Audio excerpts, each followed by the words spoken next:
तैयार रहिए। स्टार्ट। सभापति महोदय, वह केवल एक स्वप्न ही रह जाएगा। स्टॉप। ऐसी स्थिति में मैं अनुभव करता हूं कि आपातकाल की घोषणा की जाए और इस देश के जो बुद्धिमान लोग हैं उनको लेकर एक सर्वदलीय सरकार स्थापित की जाए। स्टॉप।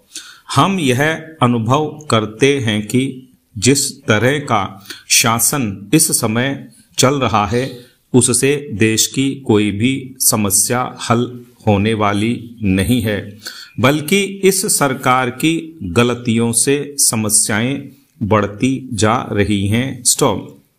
राष्ट्र की आंतरिक सुरक्षा के विषय में जो बिल मंत्री महोदय ने प्रस्तुत किया है उस पर अब तक जितने भी भाषण हुए हैं उनको मैंने बड़े ध्यान से सुना है। स्टॉप। माननीय सदस्यों ने व्यक्तिगत स्वतंत्रता की लपेट में बहुत सारी बातें कही हैं और हमारे दल की ओर इशारा करते हुए कहा कि हम भी इसके औचित्य के संबंध में फिर से विचार करें। स्टॉप। मैं जहां तक समझ पाया हूं, हमारे गृह मंत्री जी को इस बिल को प्रस्तुत करने में कोई सुख नहीं हुआ, बल्कि वर्तमान परिस्थितियों को दृष्टि में रखते हुए उनको दुख हो रहा है। स्टॉप। आज जब हम नागरिक सुरक्षा, व्यक्तिगत सुरक्षा और स्वतंत्रता की बात करते हैं तो सबसे पहले उसमें व्यक्तिगत सुरक्षा की बात आती है। प्रत्येक नागरिक इस राष्ट्र की अपनी सत्ता में रहकर सुरक्षित रहना चाहता है।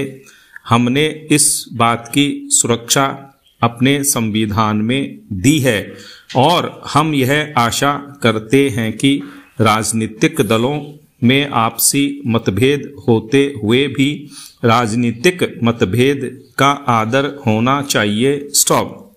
मतभेद होते हुए भी शांति और सुरक्षा बनी रहनी चाहिए। स्टॉप। पैरा।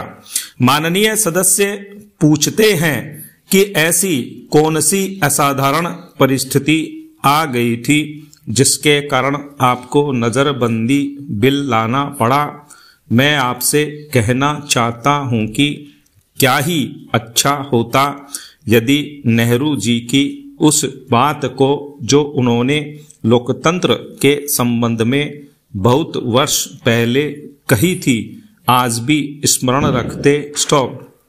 उन्होंने एक बार कहा था कि लोकतंत्र के संचालन और दायित्व निर्वाह में अगर किसी प्रधानमंत्री को बार बार पीछे मुड़कर देखना पड़े कि कोई छुरा तो नहीं भौंक रहा है, यह कोई अच्छी बात नहीं है। स्टॉप। यदि ऐसी परिस्थिति देश में पैदा हो जाए, सांप्रदायिक दृष्टि से देश के विभिन्न स्थानों पर सांप्रदायिक दंगे हो रहे हों, उनका सामना करते हुए यदि हम जनता को सुरक्षा दे सकें तो फिर किसी बिल की आवश्यकता नहीं है। स्टॉप।